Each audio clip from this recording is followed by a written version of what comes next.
Hello everyone, welcome back to another Stitches and Scribbles tutorial.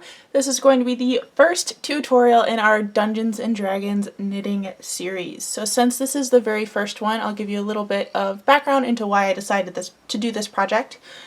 The first reason just being that I have never seen anybody else do it. I have seen patterns for things like dice bags or cosplay accessories, but I haven't really seen any patterns that are truly inspired by the game itself. I do play occasionally with groups of friends, although I will not pretend to be an expert, but I am really fascinated by the story building ability of the game and all of the lore that goes into it and just kind of the storytelling nature of the game. I've always really liked creative writing, and the fact that the game in a lot of ways has no rules I find really, really intriguing.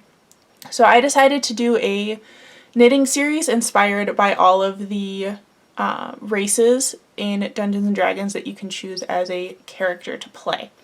So today we're going to start off with the Halfling Shawl. This shawl is going to feature a couple of skills that you can use if you're a new knitter, but in this tutorial you're going to learn how to do a yarn over increase, basic knit and purl stitches, as well as a very basic beginner cable. Materials that you will need for this project are circular knitting needles. I am using 5.5 millimeter needles. You're also going to need scissors of some sort. I have my travel scissors because I will probably be taking this project with me on a trip. So any sort of sharp yarn scissors. You will also need a cable needle. Not all cable needles look like this. Some of them are just plain. You could also use an extra double pointed needle as a cable needle instead of a hooked one like what I have.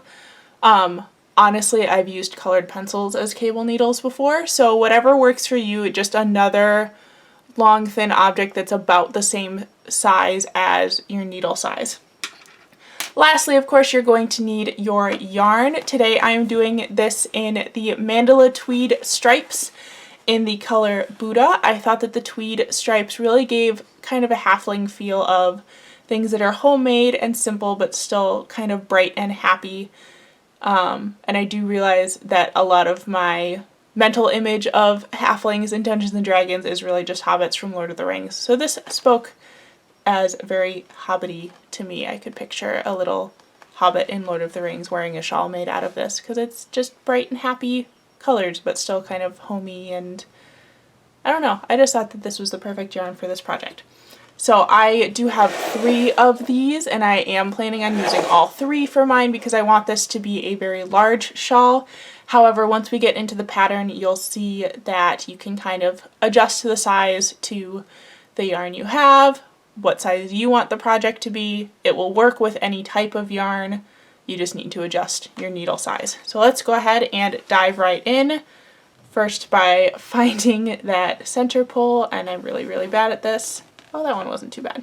Okay. So we got our center pull. I can't talk today. Got our center pull of yarn. Popped that out, and we're ready to start. So you're going to start with a slip knot, as you do for every knitting or crochet project. And we are going to cast on 6 stitches. So 1, 2, 3, 4, 5, 6. And you can use any cast on method you like. I have now come to the realization that I cast on very strangely, but you can do what works for you. Our first row, we are going to knit 1, yarn over. So instead of doing a full stitch, you're just going to wrap the yarn around the needle to create a new stitch. Then we're going to knit 4,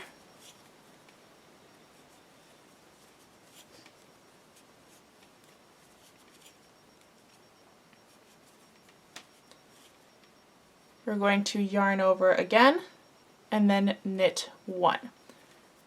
So now you should have a total of 8 stitches on your needle. We started with 6, now we have 8. Row 2, we are going to knit 1, or sorry, row 2, we're going to knit all the way across. I'm mixing up my odd numbered and even numbered rows. Knit all the way across.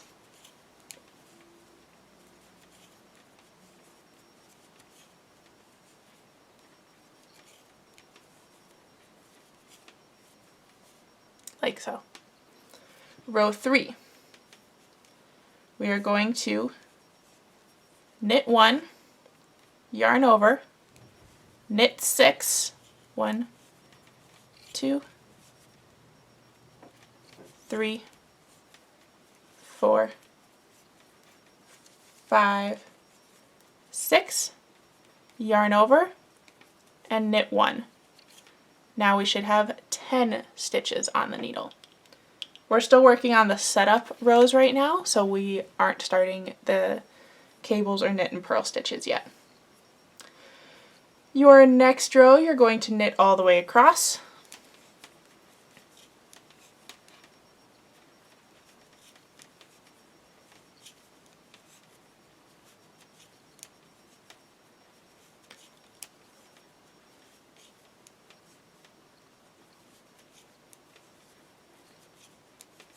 So we should still have a total of 10 stitches because we did not add any increases in that row. Next row, we're going to knit 1, yarn over, knit 1, yarn over, knit 6, 1, 2, 3, 4, 5, 6, yarn over, knit 1, yarn over, knit 1. We now have a total of 14 stitches, and what this did is created our setup so that we have a yarn over increase 1 stitch in from either side, but we're also going to have a yarn over increase over our center cable, which is going to be 6 stitches wide. Next row, we are going to knit 4, 1, 2, 3, and your last stitch of that knit 4 should be a yarn over from the previous row. 4. Now we're going to purl 6, and this is going to be the setup for our cable. So 1, 2, 3, 4, 5, 6, and then you're going to knit 4. And again, that knitting section should start with a yarn over from the previous row. So 1, 2, 3, 4. Okay. So what you should start to see is that spot where you purled, those 6 stitches are going to become the cable that goes down the center spine of this shawl, and you're going to have garter stitch triangles kind of surrounding it because of how the increase works. So those are going to be the end of our setup rows, and from now on it's going to start to be a repeated pattern throughout the rest of the piece. So the basic way that this pattern is going to work, because I'm going to stop counting stitches every row so that you can see more where you're going to look to do the pattern on your own. But each row with increases starts with a knit and a yarn over. Then you're going to knit all the way towards that center cable.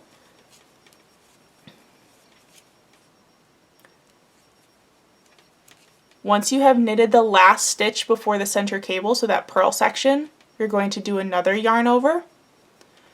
You're going to knit 6 because our cable section is not going to change size.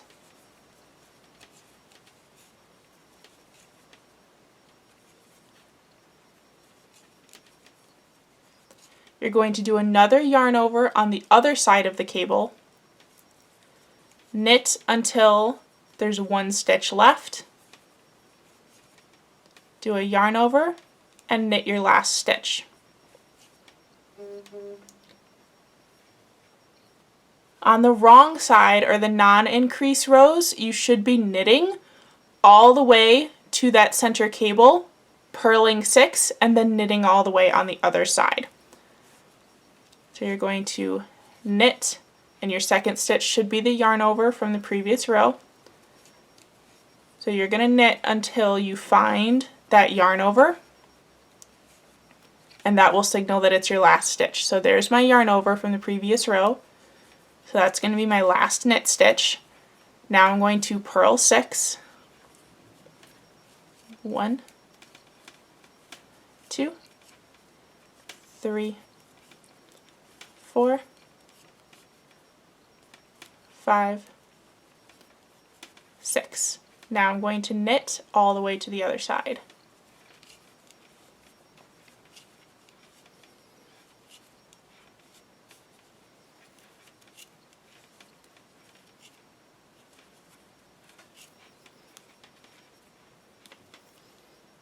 At this point, this is what our project is starting to look like. So we can now more clearly see where that center cable is. We're going to do that 2-row repeat again. So I'll show you one more time. So since this is an increase row on the right side, we're going to do a knit, yarn over to start the row. Going to knit all the way until that center cable.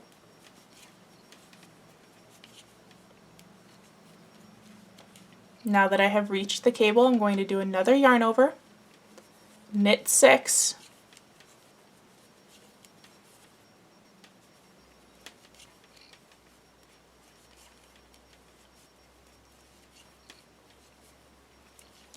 do another yarn over, knit until there's 1 stitch left,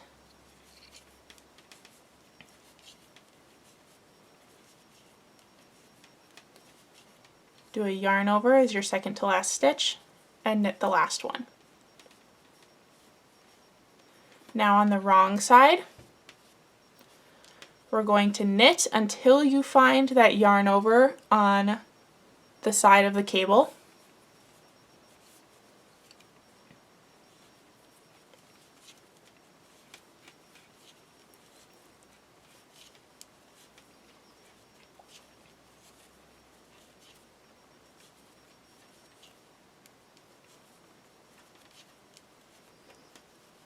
Once you have knitted that yarn over, you're going to purl 6,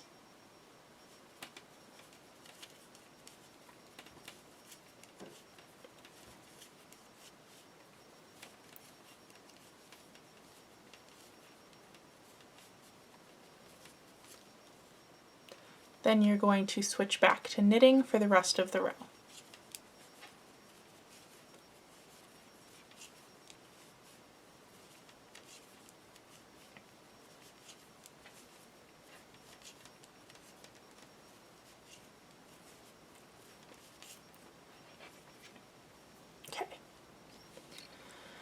We're going to do that 2-row repeat one more time. So, knit, yarn over, knit until the cable, hello train,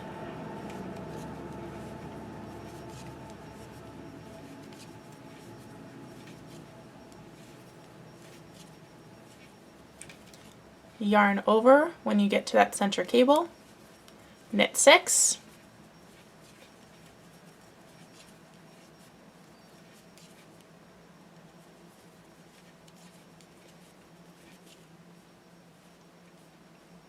do a yarn over on the other side of the cable, knit until there's 1 stitch remaining,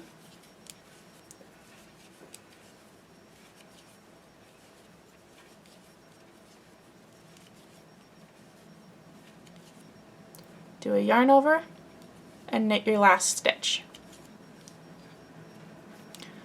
On the wrong side, you're going to knit until that center cable, so the last one should be a yarn over.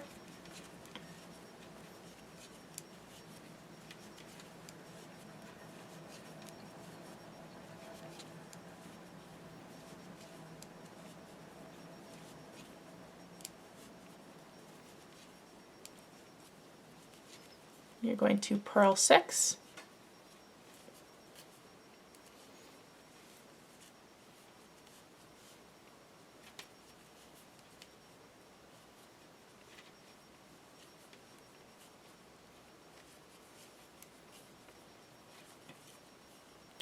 Then you're going to knit the rest of the row.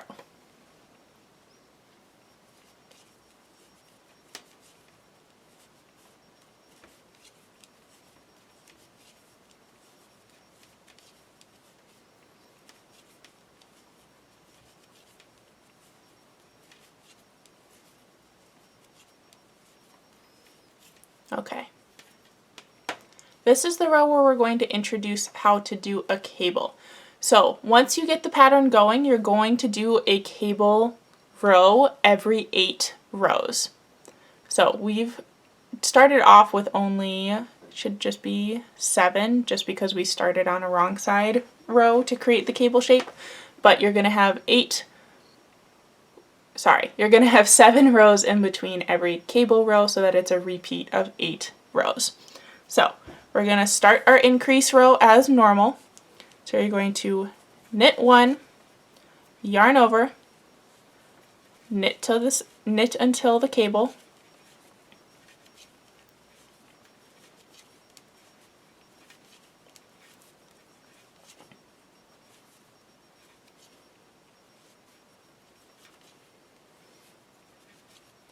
do a yarn over, and it's really important to remember to do this yarn over because once you start cabling, it's going to be a little bit harder to remember, and make sure that it doesn't slide off.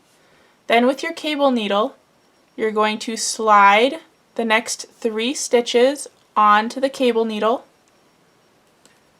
and let them hang in the back of your work, like that. Then you're going to knit the next 3 stitches, so you're skipping 3, and don't forget about that yarn over. So 1, 2, 3.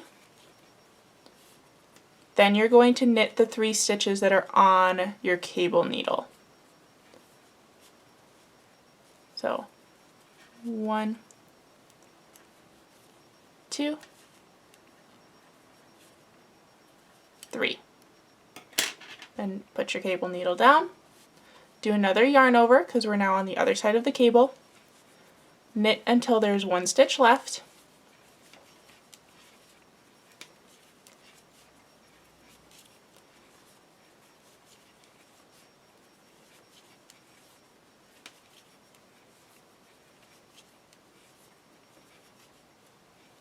Yarn over, and knit. So you should have something that looks like that with your very first cable stitch. So instead of showing all the rows on camera, I'll do one quick recap of your stitch pattern. I'm going to scoot my stitches so you can see that shape starting to form.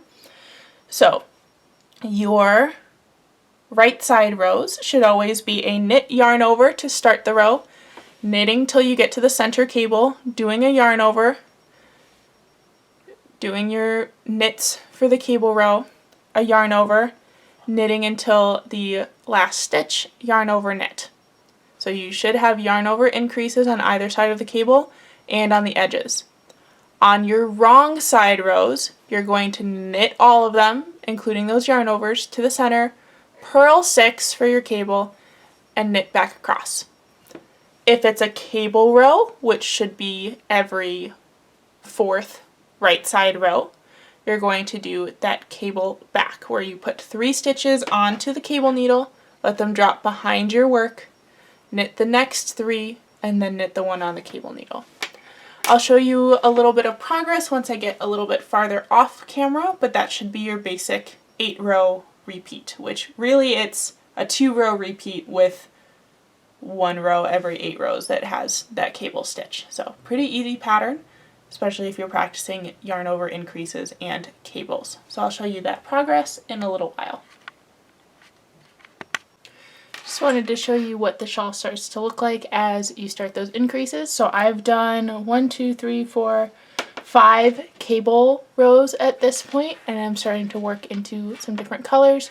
But the shawl will continue to get bigger in this triangle shape as you go. I'll come back when I have the shawl almost done to show you the last few rows, but you're just going to continue the pattern as normal until you reach your desired length, and make sure that you've got a good couple of yards left to do your bind off and a couple of extra rows. Alright, so I clearly have been going for quite a while. My shawl has gotten very, very large. I am on the center of a wrong side row. So you can see on the other side I have that nice cable, but I am currently on a wrong side row. For the last few rows of your project, you want to make your wrong side rows knit all the way across. So we're going to stop purling on that center piece. And the reason we're doing that is because purled sections or stockinette stitch sections will curl on the edges if you don't have other knit stitches to kind of block it off at the end. So for the last few rows of your project, your wrong side rows are going to become knit all the way across. I'll just knit those 6 stitches in the middle.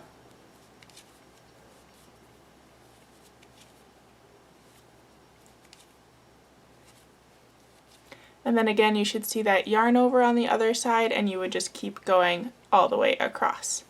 Now for the right side rows, you're still going to do the yarn overs in the center to increase around where that cable was. You're just going to stop doing the cable stitches and just do knit stitches. I am also at the end of my second cake. I thought I was going to use all 3, and then I saw how big the shawl was getting and decided that if I used all 3 cakes, it would not be very wearable and be way too large. So I did end up only using 2, and go ahead and finish up your last few rows, and I will see you for the cast off.